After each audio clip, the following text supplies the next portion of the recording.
as far as Green Bay goes, we mentioned this a lot, but I think it's actually, someone said it's a bittersweet feeling for both teams. It kind of is bittersweet, but I actually would view it more on the positive side. Again, I'm more of an optimist now. Remember, I turned from pessimistic Paul to optimistic Paul.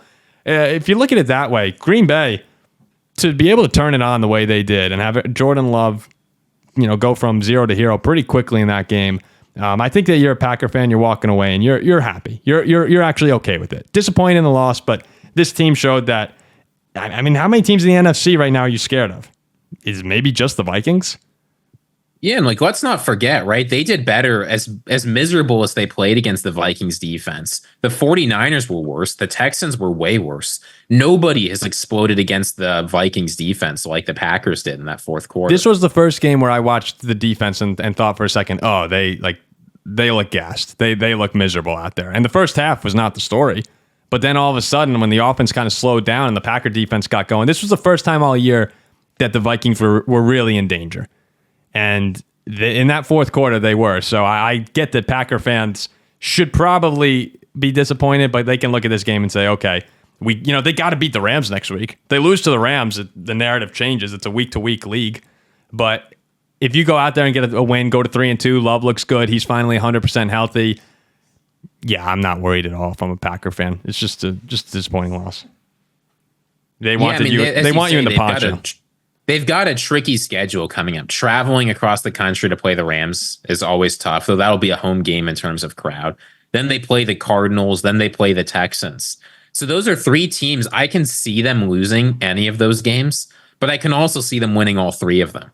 So yeah, what it's going to come down to is, as a Packers fan, I would just be hoping. I'm sorry, what? I'm sorry, what was that? No, I'm taking on the persona of a Packers fan, right? So if I'm a Packers fan, what I'm sitting at home and saying is Jordan Love came out, looked rattled, his knee wasn't 100%. But once he got comfortable, we were very pleased of how he played. And he looked like one of the best quarterbacks in the NFL. You got to stop talking like you're making it really sound. Well, I'm taking on a persona. It's a little too much for me. I don't like hearing it. You should talk to my students. This is what I do when I'm sort of educating. I take on the persona of the view I'm adopting, right? So you want to talk about occasionalism, I'll be Father Malebranche or whatever. Oh, boy. But yeah, it's all that to say, their offense looked pretty good today.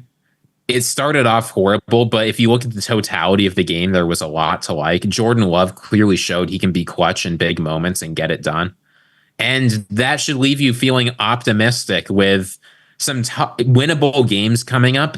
And honestly, all things considered, a relatively light schedule. Some of the games that you might have thought would be brutal, like hosting the Dolphins, are not so bad. Yeah, and I think at the Jaguars right now, the Jacksonville on the road, maybe, but not as daunting as you may have thought at the start of the year. I think they're going to win the next four. I think they're going to go into the Los Angeles and beat an injured Rams team. The Cardinals at home, that should be a win. The Texans at home, that'll the explosive potential there. But I think they'll win that, and I think they'll go into Jacksonville and win. And then you get the Lions at home. In that situation, you're 6-2. And yeah, then you're only 2 games behind the Vikings. Yeah, then you're 2 games behind the Vikings, and you have a chance to jump ahead of Detroit for sole possession of second place. This makes me happy. Dominator says, I am so depressed about the Packers. Tyler Ballard tries to cheer him up. Don't be depressed. Love was rusty. Packers had a great chance to win after playing a horrible couple quarters. Dominator, just let me be dramatic for a day or two.